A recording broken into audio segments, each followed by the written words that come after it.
Welcome to the first ever episode of the SoccerWire Podcast. I'm your host, Mark Serber, and our goal is to bring you the most up-to-date coverage and in-depth analysis on the state of youth soccer and player development. And I'm very delighted first to be joined by SoccerWire's managing editor, Quinn Castile. And Quinn, what are the stories that SoccerWire is following this week? Thanks, Mark. Well, the U.S. men's national team is getting ready to kick off training camp here in the Washington, D.C. area. Head coach Greg Berhalter called up 26 players to kick off camp October 6th ahead of the U.S. men's national team's inaugural match in the CONCACAF Nations League against Cuba coming up October 11th at Audi Field in D.C. Meanwhile, the U.S. women's national team is finishing off their World Cup victory tour in North Carolina and Chicago with 2 games against Korea Republic. Those will be the final 2 games of Jill Ellis' career with the USA, coming off her second World Cup win. At the college level, UVA is now ranked number 1 in the men's and the women's top 25 coaches polls. This is the 3rd week in a row for UVA on the women's side in that number 1 spot, and the men's team jumped up from number 3 to number 1 this week. They're perfect on the season at 8 wins, no losses, no ties.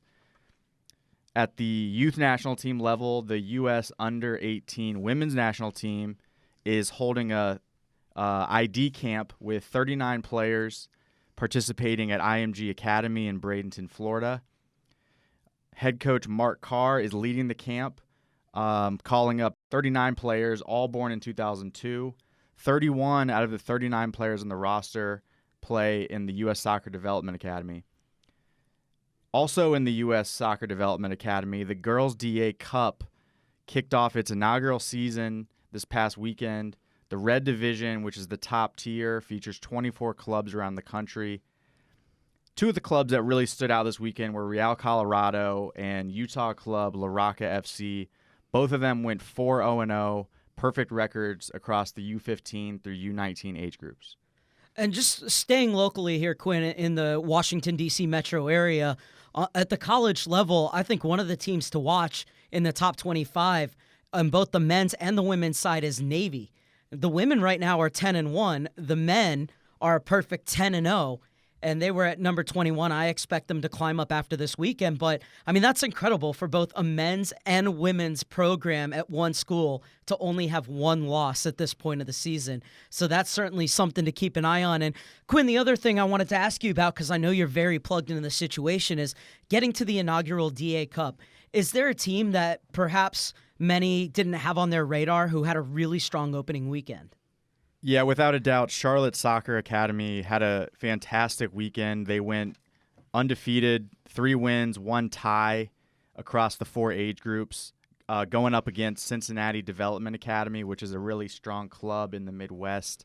It's really easy to forget about Charlotte when you have North Carolina Courage Academy also in the same state, with the NWSL club and the huge merger in Raleigh a few years ago. Really easy to forget about Charlotte, but they are clearly a force to be reckoned with this year.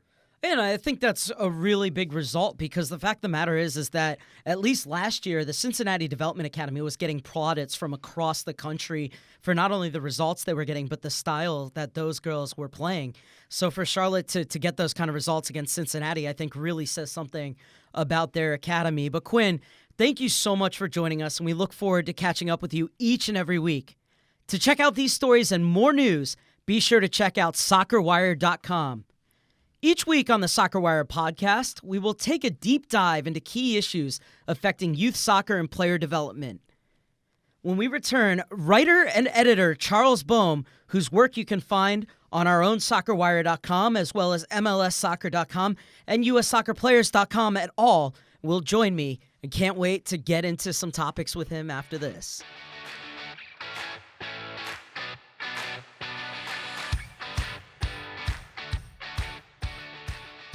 The SoccerWire podcast is brought to you by PlayerMaker, the lightweight device worn by soccer players on each foot to record every touch of the ball and every step. Within minutes of training or games, players and coaches get a report on every touch, including left and right foot usage, possessions, passing, and dozens more. PlayerMaker is the most holistic player performance approach that's never been seen before. Visit SoccerWire.com/PlayerMaker to schedule a demo.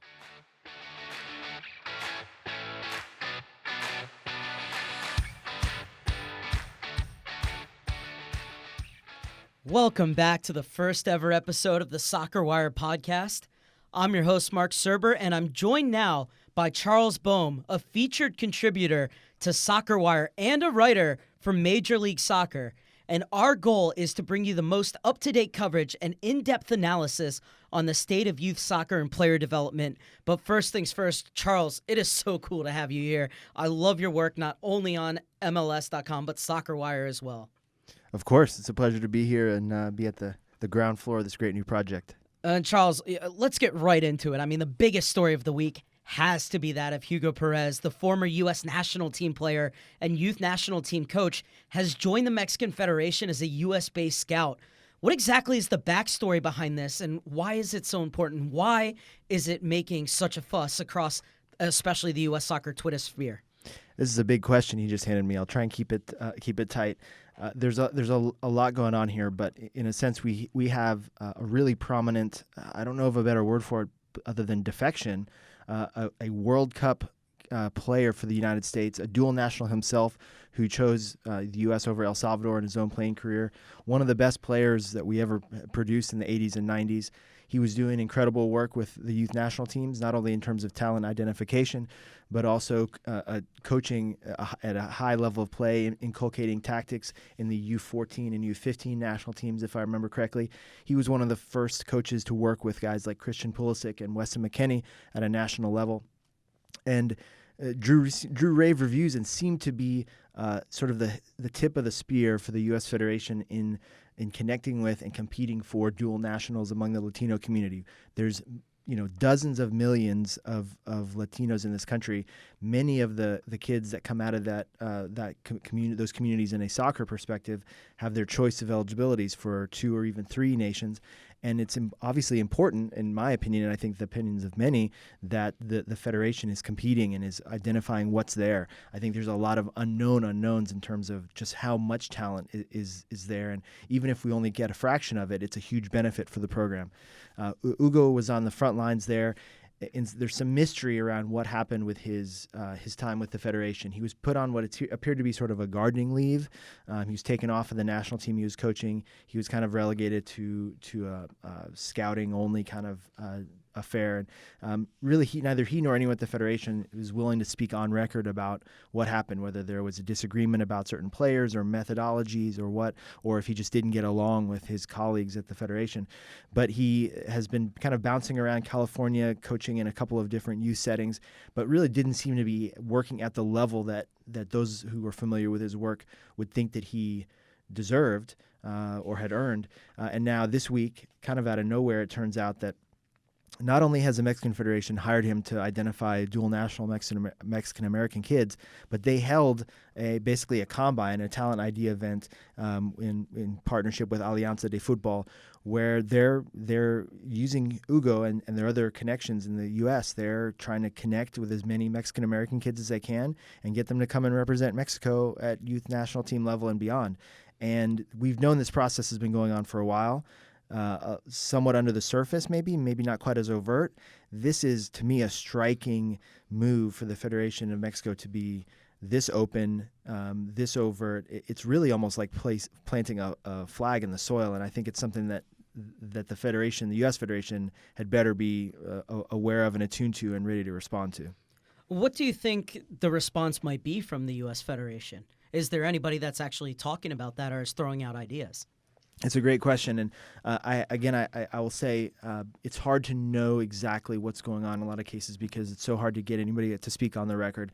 I think that those in and around the U.S. Federation would say, look at our national teams, look at our youth national teams, that there are plenty of Latino kids coming up, whether you look at Uli Yanez, Mendez. There's some really blue chip talent that's coming up. Some of whom have already moved over to Europe and are at big clubs in Europe, and I think will be in the U.S. men's national team picture before long. But you don't see that representation at the executive level, at the coaching and sort of front office levels. It's just there's not the full diversity of our country is not always reflected in the staffing decisions and the leadership and positions of power at the federation. So I think it's been told to me that, well, look, there's a lot of furor over not that many kids that come through. Like I've been challenged. Like, look, how many kids who are eligible for both the U.S. and Mexico have made it to the Mexican senior team? And that's a relatively short list, although there are U.S.-born players that have represented Mexico internationally. My frustration with that argument is that that's essentially writing off this huge swath of unfulfilled and untapped potential simply because it hasn't happened yet, right? So my question is always, who are we missing and who do we not even know exists? So if it's one thing if you know there's kids out there and maybe you're not getting to them. What about the ones that are away from urban centers or not in the DA, not even in organized youth soccer? Think of all the kids of Latino descent who are playing in Sunday leagues and men's leagues. They may not even be registered with a U.S. Soccer Federation membership body. There's so many people who are living in the shadows or beneath the surface who are out of the spotlight that the Federation in this country uses to spot talent. So to me, we're only scratching the surface. And I've always wondered, why haven't programs been created where money is given so that scouts can kind of travel and go into those untapped areas and look for players that they might not find in more organized games or leagues, or players that maybe aren't playing at their age level because there aren't opportunities there? I have to say, and I guess not everyone would agree with me on this, but Alianza de Football has done a really interesting project, and they're now nationwide. It's almost like this traveling soccer festival that goes to many different places in the U.S. and they hold tryouts basically and tournaments that are both involve youth players and adult players. So it's not just about come out here and get spotted, but it's also like come out here and spend the day, like. They make it a community event, a social event, a party in a sense. They've done it here in the DC area out at the Maryland Soccerplex. They do it in a range of places, and there's scouts from MLS teams, from Liga MX clubs. There's and even beyond, and both federations have typically, although not always in the case of the U.S., have sent scouts out there. And it's the ironic thing is that Brad Rothenberg is one of the main guys who's involved in it. He's the son of Alan Rothenberg, who's one of the architects of USA '94 World Cup. They I think have learned that you can't just translate what you do for Anglo communities into the Latino communities. You can't just translate to Spanish and think you're done. You can't take what you're doing and just sort of shoehorn it into a new environment or new culture when you're connecting to a new population. You have to have people on the ground who know. You have to have the right approach. I mean, it is different. There are cultural differences here, and my fear is that there's not even enough people in positions of power in the Federation and beyond to know how important that is, much less how to do it. Now, we should say that the USSF our United States Soccer Federation, for those that don't know these acronyms, they do have an extensive scouting network, and I've seen and know a lot of the scouts, and a lot of them work really hard. They leave their college programs, they leave their families, they go to tournaments. And so, there is a big group out there that is doing this work. And one of the things I think that we really want to do here at SoccerWire is not only talk about the problems. That's for Twitter. Everybody can throw out problems. Nobody throws out solutions. And I think you started to just hit on it in terms of we need to stop thinking about just, okay, translation, or we're just going to go there. We need to start thinking more culturally. What do you think are the first steps that USSF can take to either defend themselves and say, hey, you know what, we are doing this, and you guys just haven't seen it because we're kind of doing it under the surface? Or what are the steps that they or other scouting networks or college scouts should be doing, not only for their own program, but to get these kids more nationwide recognition? It's true what you say, and the U.S. soccer faces an enormous challenge, regardless of how much money they have, or how big they get, or how much how broad their ambitions are. This country is just enormous. I mean, let's say a really short list of countries in the world have the challenges of scope that the United States has. There's so many kids playing soccer in so many out of the way places. And scouting is inherently resource intensive, because you've got to pay people to travel. You got to pay them. You're talking about room nights at hotels, mileage. It's a tough gig. And if I've talked to some scouts who've done this. It's not an easy job. It's as much art as it is science. And so I definitely have a lot of empathy. It's a huge challenge that they face. And the DA is a huge step in this regard, right? The Development Academy has, at least on some level, created a net of some sort that can spot kids and get good kids playing against other good kids. The questions I have revolve around one. There's still costs. There's still so much cost associated with any level of elite soccer. There's not enough free programs or discounted programs. And my experience in Latino communities is that if you're charging anything and you're serious about sort of professional elite player development and identification, you lose so much credibility, right? So I think we have to have, I think really for me it comes down to representation. That's a huge factor in it. It's great that we can look at our youth national teams and see our country represented more completely, but I think that needs to trickle upward now in terms of who are making the decisions, who are getting the coaching jobs, the federation gigs, right? I know we don't always just want to lob bombs at Soccer House, but I think there's some cultural, organizational cultural issues at play here also.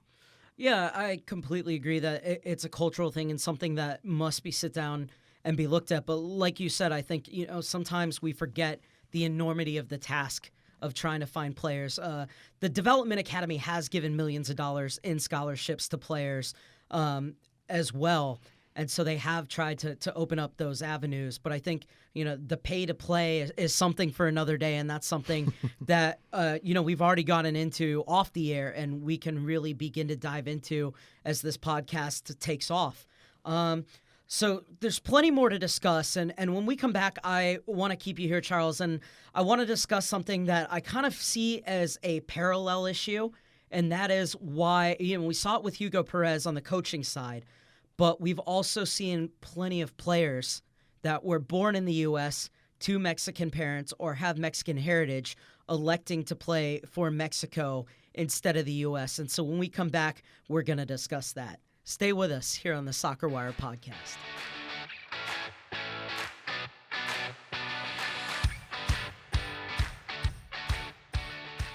The SoccerWire Podcast is brought to you by PlayerMaker, the ultimate performance product for soccer teams and players. PlayerMaker is already being used by the world's top Premier League clubs, championship college teams, and now available for the youth market on a subscription basis. The PlayerMaker system records every touch of the ball and every step, providing information for coaches and players such as total touches on the ball, right and left foot touches, possession times, distance covered, sprints, and passing completion, among many others. PlayerMaker data can help coaches at every level to plan their training sessions effectively. Every player receives feedback on their personal technical and physical training goals. For a demo of PlayerMaker, visit SoccerWire.com/PlayerMaker. PlayerMaker, fast track player development.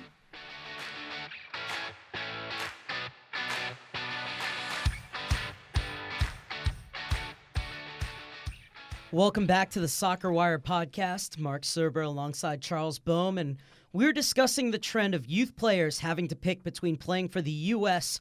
or Mexico, or other countries as well, but U.S., Mexico, the big one right now.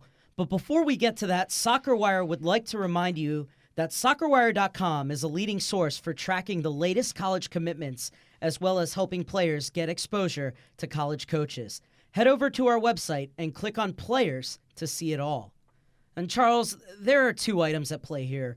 One, why are players like Efrain Alvarez choosing Mexico over the U.S.? And two, can this issue be paired with the allegations that are often levied at U.S. soccer and the pay-to-play club system, that it does not do enough to find and nurture players from Latin American and underserved communities. I mean, first of all, is this even a fair assertion? Because it's often hurled around Twitter and in the comment section of articles that, oh, the U.S. doesn't do enough. They don't care about these underserved communities. And, I beg to differ. In the last section, we talked about the scope of the problem. But when you look at this issue, and there's a lot of really good players like Uli Yanez, like the other players that you talked about through the showcases that are really good, and I'm afraid of losing them as well, despite the fact that they have been grown and bred in America, unlike a player, say, a Giuseppe Rossi or someone who we'll get to later, and Serginho Dest,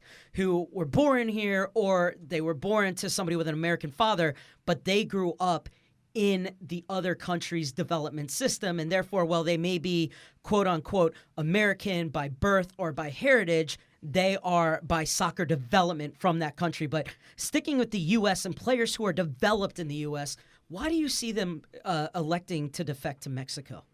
Well, you guys, I'm sure you've heard the old saying about how culture beats strategy for every time, right? And there's a cultural issue at play here. I think one, we have to, and it's hard to get your arms around it.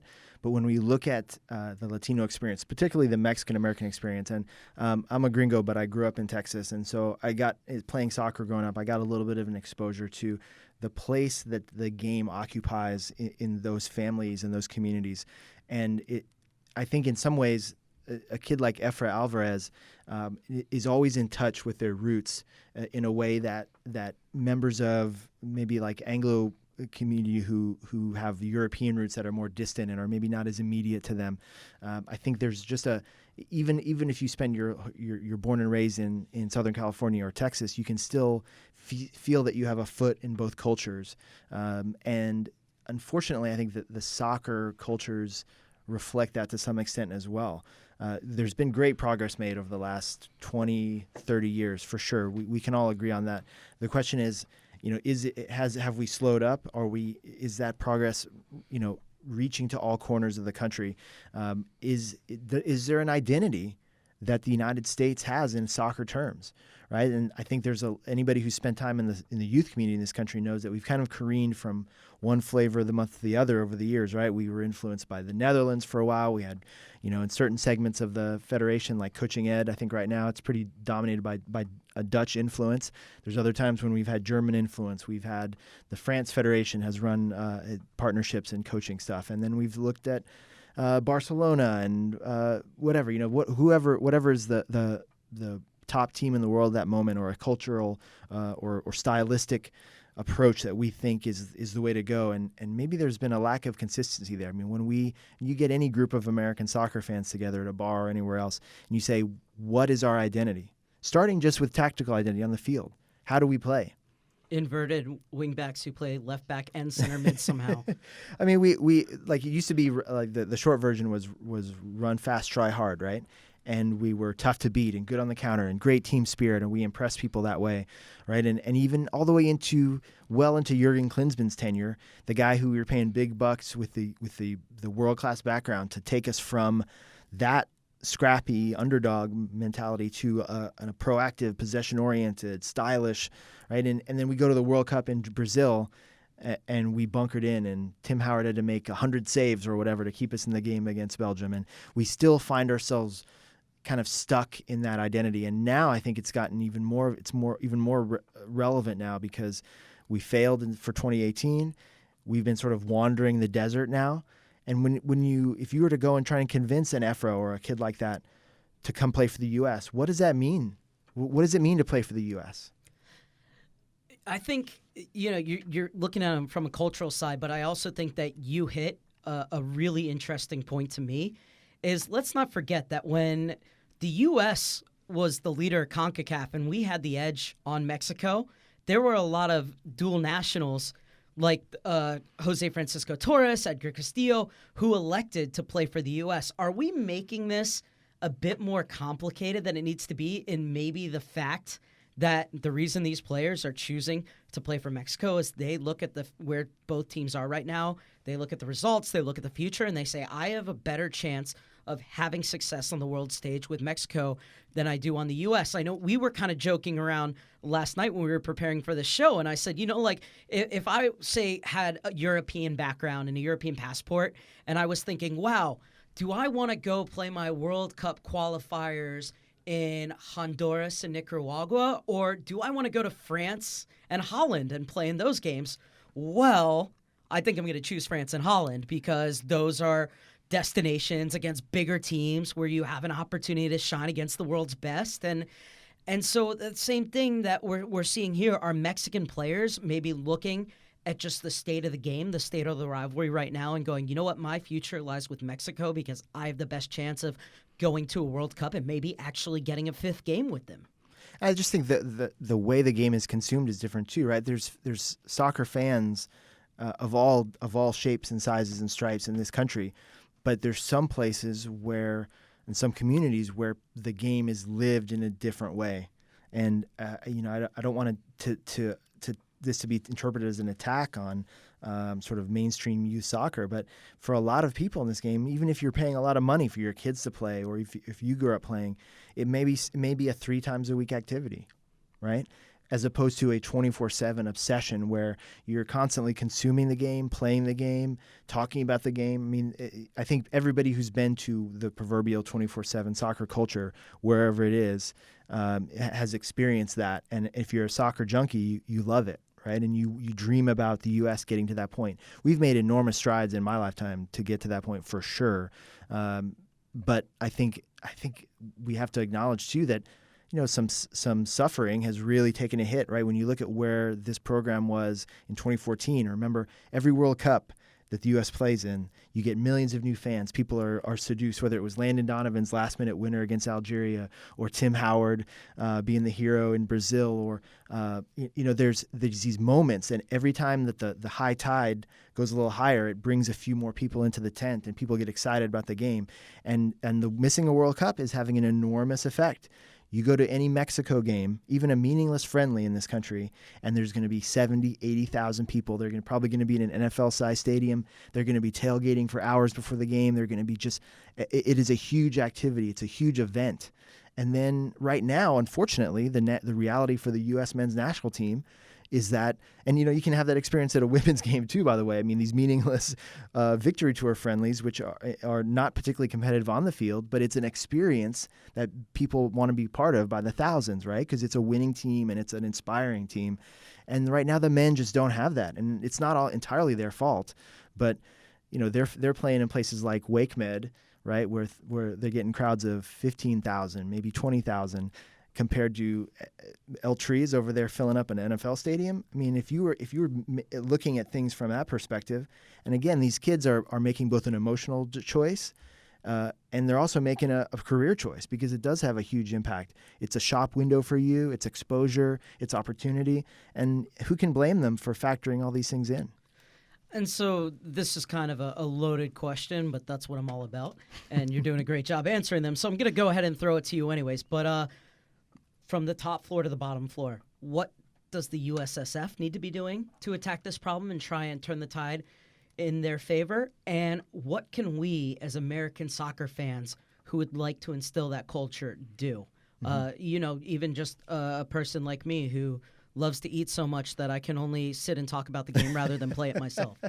Well, I love this question because I think it's a fun topic. I think it's great to. I think we're old enough as a soccer nation, right? Let's challenge ourselves, and for the listeners out there who are out there on the youth fields every weekend, what do we want to be? I mean, think about we all know the stereotypes and the bad side of youth soccer, right? The worst examples of ourselves, and we all joke about it. But how could we change that?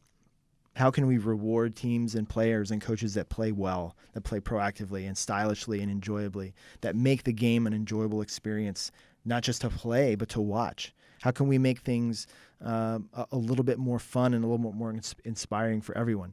I think that the U.S. Soccer Federation, if I want to start on the positive side, they have hired Greg Berhalter as the men's national team coach specifically to try and build something from the ground up that's proactive, that's enjoyable to watch, that's an assertive style of play.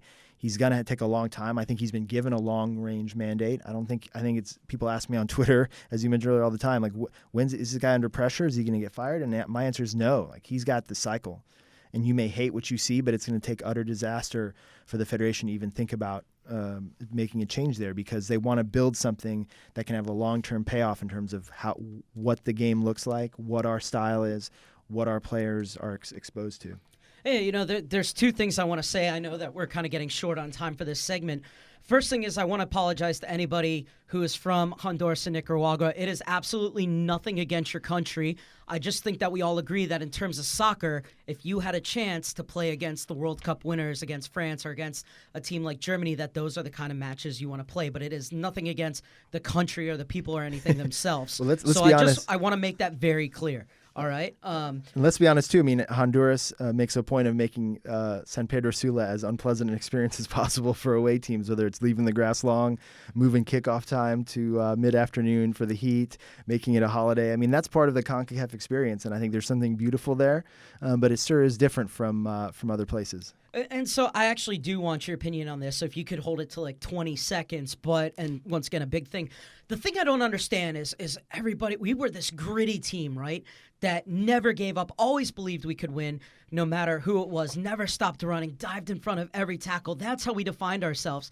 And we got to a point where we said, well, great, but now we want more than that. We want to be stylish. We want to be possession-based, proactive. We want to play the game the way it's meant to be played. Why has it become something that, I mean, ideally, we know what we want, but for some reason, it seems like it's one or the other. Why can't the U.S.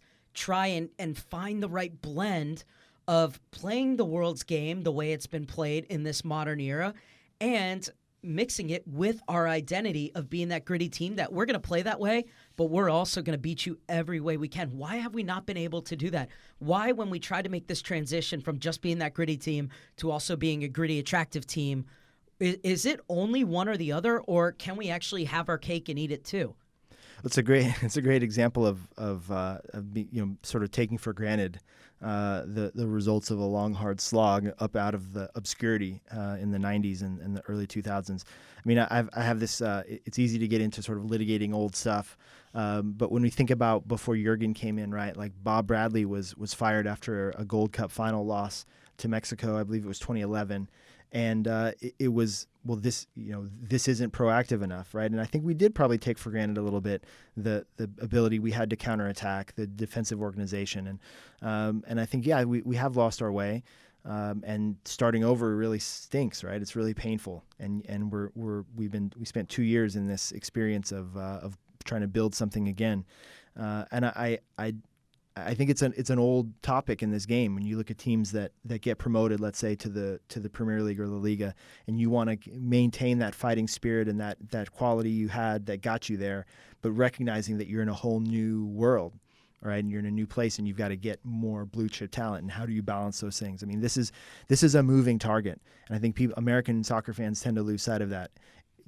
We are advancing and regressing at various rates over the years, but the global elite that we're chasing is not standing still. The game is evolving, arguably at an even higher level, up at the top end there. Absolutely agree. I think one of the biggest problems is in our world today where everything is one touch of an app. I think building a soccer culture, building a team that can actually compete for and win a World Cup takes time. And I think that this is really, I hate to say it, but this is a 10 to 20 year process. And I don't think we're anywhere near getting close to the midway point. But I think, down the line, what we're doing today will be very important and will bring success, but I think it's going to take some time. Charles, thank you so much. I really enjoyed this conversation. I look forward to meeting with you each week and picking a topic like this and going into deeper detail and really focusing not on only what the problem is, but what are the possible solutions. Plenty to talk about going forward, but for now we've run out of time. Be sure to stay tuned, as every week we will keep you apprised of all the latest happenings in youth soccer, from the biggest games to the college showcases and college commitments, as well as youth national team action. Before we go, Charles, what stories are you working on? Ooh, this is a big one. I think we're stay tuned to SoccerWire.com because we're going to be talking more about the Hugo Perez situation. I think there's a lot more interesting ground to cover there, and then we'll move into some of these same conversations and try and bring that advance those conversations and maybe even break a few tidbits here and there. Quinn Castile, same question. Definitely keeping an eye on the Development Academy, boys and girls, regular season play, and DA Cup as well, and a couple of big national team games coming up this weekend with the U.S. women's national team and then the men's national team kicking off training camp. For these stories and coverage of everything youth soccer, be sure to check SoccerWire.com, your premier location for the best coverage of the youth game. If there's something we missed or a topic you would like discussed, hit us up on Twitter @TheSoccerWire or hop over to SoccerWire.com and click on the Contact Us link on the bottom of any page. And for those of you in the Mid-Atlantic or Tri-State regions, be sure to click on the newsletter link on SoccerWire.com and sign up for our twice-weekly local news roundups. That will do it for the first ever edition of the SoccerWire podcast. We hope you enjoyed it. For Quinn Castile, Charles Boehm, Chris Hummer, and our producer, Bridget Baker, I'm Mark Serber saying thank you for joining us on the SoccerWire podcast.